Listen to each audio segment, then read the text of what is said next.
This is Dynasty Portfolio Weekly, hosted by Scott Connor. Welcome back onto the trading floor, another episode of Dynasty Portfolio Weekly, and this week we are going to talk about the auto accept trade block, and I'm going to show you how I pull it off in my sleeper leagues, and these are going to be specifically the leagues where I'm 0-3, the leagues where maybe I'm 1-2, or in a couple you'll see I'm 1-5, meaning I have somehow beaten the median, but I'm still not in a position where I'm probably willing to buy. So immediately I'm looking, okay, how can I shed some points? How can I be the first seller to the market? And how can I make it so that I can get deals done quickly? I don't want to haggle. There's a time and a place to haggle. If you're talking about moving a major piece, a more inclusive deal with a lot of assets, then fine, maybe you go back and forth. But when you're talking about just trading certain players because they had a good week, or trading players with a short-term role or 1-year value, I really don't have time to haggle. So I'll put the price out there, see what offers come my way. I did an episode on Destination Dynasty talking about this, being the first to the market and how important it is to be the first to the market given the week-to-week Dynasty game and given how fast things move from week to week, being the first to pounce on somebody's trade bait when they do want to move a player because they don't need them. That can be where the biggest rewards are to be had. If you haven't already checked it out, check out everything over at ddfantasyfootball.com. You have the War Tool, you have the Trinity Tracker, and if you join the community over at patreon.com/ALLGAS, you get access to the bonus pod feed where there's a bunch of content that comes out, especially early in the week, but we have content 5 days a week only inside the Discord, and if you're in the Discord, you can watch those shows live as they get recorded and as the content creators are on the stages doing the shows. So it's cool to interact. And of course, promo code ALLGAS if you have not signed up for Underdog already. As you see, QR code in the overlay, ALLGAS for up to $100 or $1,000 in bonus cash. So check that out if you're not signed up for Underdog. But let's get to it. So we're immediately going to go to the leagues on Sleeper.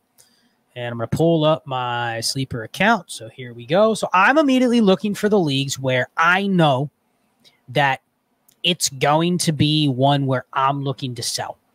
And you can do this, and I'm going to show you the trick of how they do the auto accept trade block. And actually, I should talk about the auto accept trade block before I show you it. Here's the goal. The goal is to set a price, put the price in the chat or in the player description, and boom. That's the price. There's no haggling. If you get an offer and it's close to the price, then usually what I'll do is I'll send a counter with the price. And if the person doesn't want to do the price, then maybe I'll wait a little bit longer and see if there's an alternative, but at least I've gotten the information that they're interested. But generally, the number one tip when you're doing the auto accept trade block, set the price at a place where you know you will get inquiries. Don't set it so high where you go, okay, I really would never pay a second for this player, but because they're on my roster, you have to pay a second. Or I really want a third for a player that probably there's comparable players that are on waivers, or there's players that I could get if I throw some fab, or a fourth. Like, you have to think about, it's not a place where you dispose of your trash and you ask for somebody else to pay a premium to come pick it up. That's not how it works. The auto accept trade block price should be completely removed from any sort of extrinsic motivation you have to keep the player. It shouldn't be the guy you're attached to, but you want the premium. That's better done via a negotiation, in my opinion. So we're going to go immediately to the teams, and I'm just going to walk you through exactly how I do it. Anybody that has done this before, it's easier to do on your phone, actually, but I'm using the desktop app on Sleeper just so I can highlight it for the show. But you literally find whatever league you're talking about. So I'm going to look through these leagues, the ones that I know that I'm probably going to be selling. This one may be a candidate. This league right here is definitely a candidate. So this is one where I have effectively sold off a bunch of pieces already. I'm technically not going to be 0-6, but this is one where I already know that I'm not a contender. If anything, Andy Dalton, I just had as my first starting quarterback. My other quarterbacks, Drake May, and then a bunch of first and second round picks next year. So needless to say, this team is not ready to contend. Andy Dalton's probably not going to carry me the rest of the way. I have pretty good roster construction, but there are some pieces that I'm going to want to sell, notably Andy Dalton. Amari Cooper, coming off a big week. That's probably one where I could be willing to sell. David Montgomery, coming off a big week. Another guy that I'd be looking to sell. And as you see, there's not a lot of other pieces that I'd probably want to sell on this team. Aiden O'Connell is another one.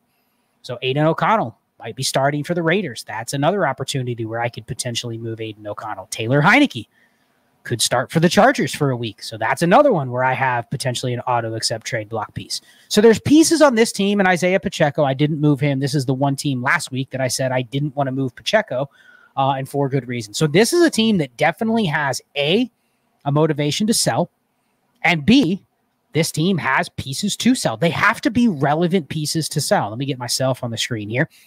They have to be relevant pieces to sell.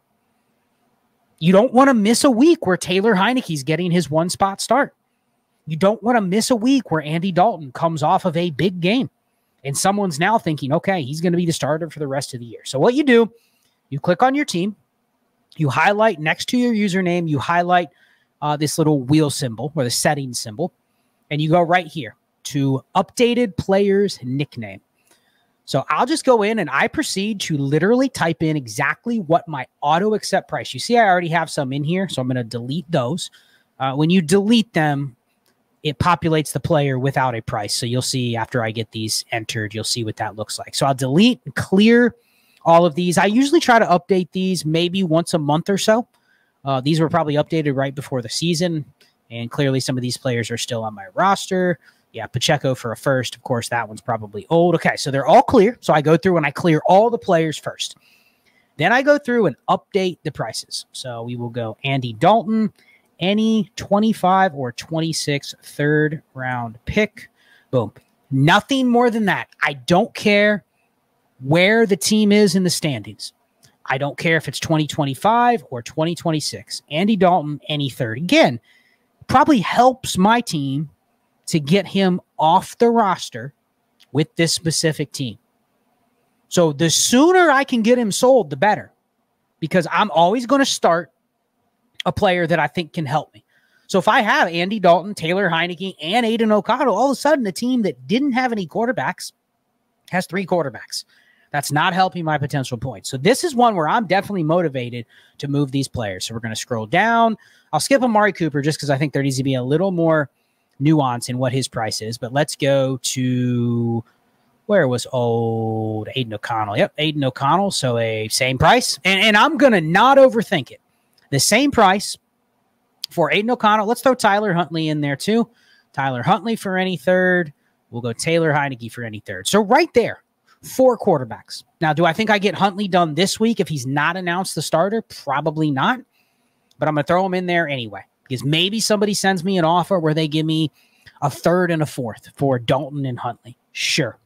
Maybe I do that just for the consideration of getting them off my team. Or I get 2 fourths and a third, something like that. So I'm going to update those 4. Then I'm going to go and see if there's any other players that I'm willing to move. Could go DeAndre Swift. I could say DeAndre Swift. And this is a point per carry. This is a 0.15 point per carry. So I'm going to say any second-round pick for Swift. That probably doesn't get it done, but I'm going to put it out there. Jerry Jeudy, same exact thing. So we'll go any second for Jerry Jeudy. Amari Cooper. Now, you know what? I doubt I get the second for Jerry Jeudy, so I'm going to tempt somebody maybe with a 25 third plus third. So hopefully people get that that means 2 thirds. But I'll put 2 thirds out there for Jeudy. For Amari Cooper, I'm going to try Amari Cooper for a 25 or 26 second plus a third. And again, if somebody offers a second and 2 fourths or something like that, probably not going to haggle much. But again, putting the price right in front of somebody. There is no, you have to haggle. You don't have to send an offer and then I send one back. There's something about telling people what the price is that makes people go, ooh, everybody sees that price. And you'll see it populates in the chat. Everybody sees it. So then they wonder, okay, should I send the offer before somebody else in my league gets that deal? I'm going to do the same trade for David Montgomery. 25 or 26 second and third. Let's see if there's anybody else in here that I want to move right now. Not really. And boom. So I have, 7 players that I put on the auto-accept trade block? And that gives me 7 darts to potentially add a player off waivers if I trade. That's the other benefit, is I add another free dart. And maybe I pick up another quarterback. Maybe I pick up another running back, and then they turn in to a 4th or a 3rd. Brenton Strange is probably one I could put up there. I'm going to put Brenton Strange in there. We'll put a 25 or 26 3rd for Brenton Strange. See if there's any others. Nope, we're going to roll with this. So here you go. I'll go ahead and hit save. And as you see, it populates in here with all those prices. Now, it does populate a few in here: Freiermuth, Pacheco, Warren, and Yoshivas. Those are the 4 that I removed. But right there, Charles Chill FFB updated some player nicknames. Boom. Everybody in the chat gets an alert. Everybody in the chat gets this message. That is what I want for those players. And then I'll follow it up here with an all auto accept prices and motivated seller. Boom. Everybody knows exactly what the deal is, and we will move on to the next league. So let's see if I have another one in here that I'm willing to roll with.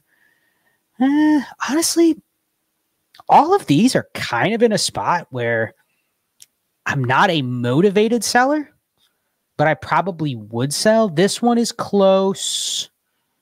Run and gun.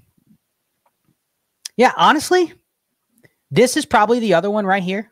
I had a really good week this week, but I don't think I have the horses to probably get there. This is a team where I'm 1-2, but I am loading up on some future picks. I have 325 first, so I'm kind of playing for the future. But I have some pieces that I'm willing to move. So let's take a look at the team. Aaron Jones. That is one I kind of got to make a decision on. Aaron Jones. That's definitely one. Jerry Jeudy, another Jerry Jeudy share. Deshaun Watson. I don't know what you can get for Deshaun Watson, but it's a 14-team super flex. The other one was a 12-team start 12. So a deep one where I think somebody would be interested in some of those players, even if they're kind of fringe starters, like in a start 10 or start 11. This is a 14-team start 11. So again, somebody may be interested in Watson. I'm going to have a couple other guys I can put on the block. Jeudy, Aaron Jones, definitely Aaron Jones after this big week. See if there's anybody else in here I can throw on the block. Trey Tucker, could throw Trey Tucker on the block. Nuke Hopkins. Yeah, this is another perfect one. It's probably a team I'm not like out of it, but I don't mind. As you see, I won, but look at this bench. DeAndre Hopkins, Tyler Conklin, Cole Kmet. It's a 2 PPR league. So my team was kind of set up to flex tight ends. And of course, I sat Conklin and Kmet because they hadn't done anything yet. But those are the kind of players that in this format, in this kind of format, you really want to just play and roll with those guys. You don't want to get caught with this Cole Kmet 37 on the bench, Tyler Conklin 20 on the bench. Instead, I'm getting cute and I'm forcing in some other players like Deontay Foreman. But that's what you do when you have these running backs that you think could get work. So despite that terrible sit-start decision, this is the kind of league where if I have to start DeAndre Hopkins or Tyler Conklin or Cole Kmet, and with this team specifically, I probably want to focus on being a little more broad because it's a team that's not out of it, but I don't want to have this many options on the bench. So let's get right to the team. Let's go to the nicknames. And here, see if I have any already in here. I don't. So again, it's a 14 team, start 11. Let's go down the line. Aaron Jones. So still have that copied and pasted in there. So Aaron Jones will go 25, 26, second and third for Aaron Jones. That works. Jerry Jeudy will go with any 25 or 26 second. See what else. Deshaun Watson. I don't think you can get a first for Watson, but I'm going to put it out there for 2 seconds. And just see if that gives me some more flexibility. Because, again, I have a roster construction where I'm okay with what I'm rolling out. I have enough options. The quarterback scoring isn't so much here that I have to have a quarterback in that super flex spot, especially if I'm kind of a middling team. See what else I could throw out there. Nobody here. Trey Tucker. We'll go Trey Tucker for any third. Go DeAndre Hopkins. Probably should bring a similar price to Jerry Jeudy, right? So we'll go any second for Hopkins. Could live with that. And any others? Conklin. We'll go any second for Conklin. And Kmet, we'll go any second for Kmet. Now, a couple of those you might go, nobody's going to pay a second for Conklin. Nobody may pay a second for Hopkins. But again, the format kind of dictates that I want to try that. So we'll roll. We'll go auto accept trade block updated. Boom. And then same message in the chat. All auto accept trade block updated. So there you go. That is the auto accept trade block on Sleeper. It's simple. You update your team settings with what you think the prices are, and boom, it's out there. And you wait for people to send you the offers. And if they want to haggle, that's fine. If they want to send you a lesser offer to show they're interested, but they don't want to pay the price, you can respond. Sometimes you have to do the assessment of, okay, I asked for a third, but I got 2/4 instead. Or I got a fourth and a player. That's not a third, but you have to do the assessment of, okay, how bad do I want this player off my team? If it's literally a 1-week play, do I really care? Do I need to have that player on my team for another week to hold out for the third, especially if it is a volatile, this guy got to start this week, but I'm not sure how long it's going to last. What if he has a bad game and gets benched? You feel bad, but like the Skylar Thompsons, oh man, I can't sell Skylar Thompson for a fourth. Okay, now you can't sell him at all. You're probably going to cut him. Andy Dalton, okay, I sold some Andy Daltons for a third, but maybe you could get 2/3 now. So it works both ways. You have to weigh the assessment of how bad do you want the player off your team. But that is the art of the auto accept trade block. Remember, you have to find the leagues where you are motivated for the players to move. And it's much easier when you're dealing with lower level assets that are not going to make or break your team if you take a third and a player becomes worth 2/3 or something like that. Like, you have to line up the motivation with wanting to sell, with putting the prices in a range where even if you don't sell every player, there's enough there where somebody may look at that and go, okay, you put 7 players on the block. They all have a price. How bad do I want that player? Because it's right there. It's like having a price tag on an item. It's $12.99. You know the price. You decide, is it too much or is it not? And as you walk around the store, you sit there and go, man, I really, really would love that t-shirt or that hoodie. Didn't want to pay the $29.99, but I really like it. So then you start thinking, okay, I can justify, because it's right there. People have traded with me. I have a good enough reputation that when I put it out there, once it's out there, if it's recent, I will apply these prices for the next week. I'm not going to change them tomorrow if it gets announced that Andy Dalton's going to start the rest of the season. That's the price. If I put it out there, I'm going to give it a reasonable amount of time. Now, if someone comes to me, hey, you had that trade bait from 3 weeks ago, okay, I'm not going to necessarily honor that because I just haven't updated it. But if it's recent, I will accept it. So tempt people with the idea that they can get what they want right there. They don't have to wait. So that's the auto accept trade block. Again, check out everything over at ddfantasyfootball.com. This show every week is just going to be me working on my portfolio. This really wasn't portfolio per se, but when you look at your entire portfolio of 49 leagues for me, I do need to go through systematically and pick the 4, 5, whatever it is right now that I want to move and get these auto accept trade blocks done so that I can kind of set these leagues aside and don't have to do as much work on them for the rest of the year. So with that, I will sign off, and until next week, be chill.